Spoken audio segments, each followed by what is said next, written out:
Dharla news 24।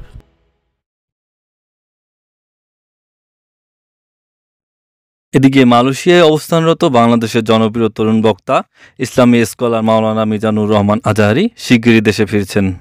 নিজের verified Facebook পেজে এক ভিডিও বার্তায় এ তথ্য জানিয়েছেন তিনি নিজেই। মঙ্গলবার 6 জুলাই ফেসবুক লাইভে তিনি বলেন, অনেকে আমাকে মেসেজ করে ও ব্যক্তিগতভাবে ফোন করে জানতে চেয়েছেন আমি কবে দেশে ফিরব।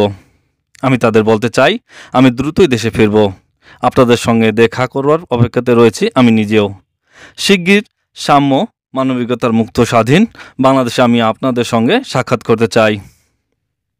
দীর্ঘ ভিডিও বার্তায় তিনি বলেন, তাজা রক্তের মাধ্যমে যারা আন্দোলনকে সফল করেছেন সেই শহীদদের শ্রদ্ধাভরে স্মরণ করছি ও রুহের মাগফিরাত কামনা করছি। আহতদের দ্রুত সুস্থতা কামনা করছি। বৈষম্য বিরোধী আন্দোলনের যারা নেতৃত্ব দিচ্ছেন এবং কষ্ট করে যাচ্ছেন তাদের শুভেচ্ছা জানাই। আন্দোলন সফলের পর দেশে যেসব পরিস্থিতি তৈরি হয়েছে এ নিয়ে সবাইকে সচেতন হওয়ার আহ্বান জানিয়েছেন তিনি বলেছেন, দায়িত্বশীল আচরণ করতে পারলেই সঠিকভাবে বিজয় উদযাপন হবে।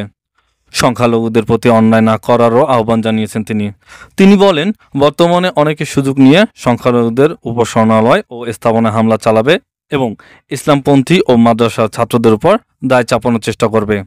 তাই যারা এই বিজয়ে খুশি নয় তাদের ষড়যন্ত্র নস্যাৎ করতে সবাইকে সতর্ক থাকতে হবে। তিনি বিশেষ করে মাদ্রাসার ছাত্রদের বলেন, আপনারা সংখ্যালঘুদের নিরাপত্তা নিশ্চিত করুন।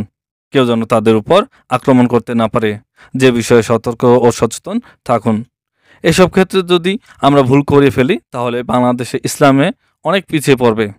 সদ্য পদত্যাগী স্বৈরাচার সরকারের পতনের ঘটনা সামনে এনে তিনি বলেন, ক্ষমতার দম্ভে আমরা নিজেদের প্রকৃত অবস্থা ভুলে যাই, যা ইচ্ছা তাই আচরণ করি মানুষের সঙ্গে।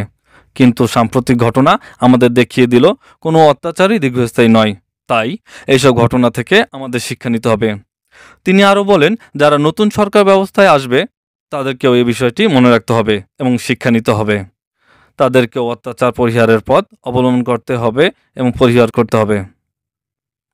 বাংলাদেশের সরকার ব্যবস্থার তিক্ত অভিজ্ঞতার কথা তুলে ধরে তিনি বলেন, আমাদের দেশে এক সরকার যায় অন্যজন আসে, বিদ্বেষ জিহাংসা চলতেই থাকে। নতুন সরকার ব্যবস্থায় আমরা এমন কিছু দেখতে চাই না। আমরা ঐক্যবদ্ধ ও সমৃদ্ধির বাংলাদেশ গড়তে চাই।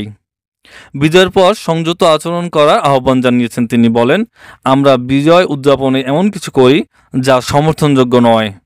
এর অন্যতম উদাহরণ হলো অনেকেই গতকাল সংসদ গণভবনে লুটপাট, চুরি এ জাতীয় লজ্জাজনক কাজ করেছি।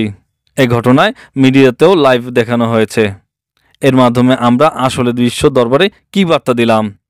যারা দেশ থেকে পলাতে বাধ্য হয়েছে তারাও তো এই নিয়ে বিশ্বকে একটা ভুল বার্তা দিতে সক্ষম হবে। এই বিষয়টি আমাকে অবাক ও ক্ষুব্ধ করেছে। আমাদের এতটুকু বোধ থাকা উচিত যে এগুলো রাষ্ট্রীয় সম্পদ।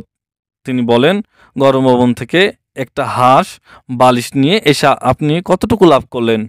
এর মাধ্যমে পুরো বিশ্বের কাছে একটি নেতিবাচক বার্তা গেল। এটা কখনো কাম্য হতে পারে না। তিনি আরও বলেন, যাদের বিরুদ্ধে আমরা লড়াই করলাম তারা আর আমাদের কোনো পার্থক্য থাকলো না। তারাও লুটপাট চুরি করত। বিজয়ের পর আমরাও সে পথে হাঁটলাম। তারা সুযোগ পেয়ে দেশে গুরুত্বপূর্ণ সম্পদ লুট করেছে, আর আমরা যতটুকু সুযোগ পেলাম ততটুকু লুট করলাম। পার্থক্য থাকলো কোথায়? আপনারা ক্ষোভ থেকে এসব করছেন হয়তো, কিন্তু কখনো তা কাম্য নয়। আমরা বলি সকল দেশের রানী সেজে সে তো আমার জন্মভূমি, কিন্তু আমরা যেই উদাহরণ তৈরি করলাম তা বিশ্ব দরবারে একটা ভুল বার্তা দিল।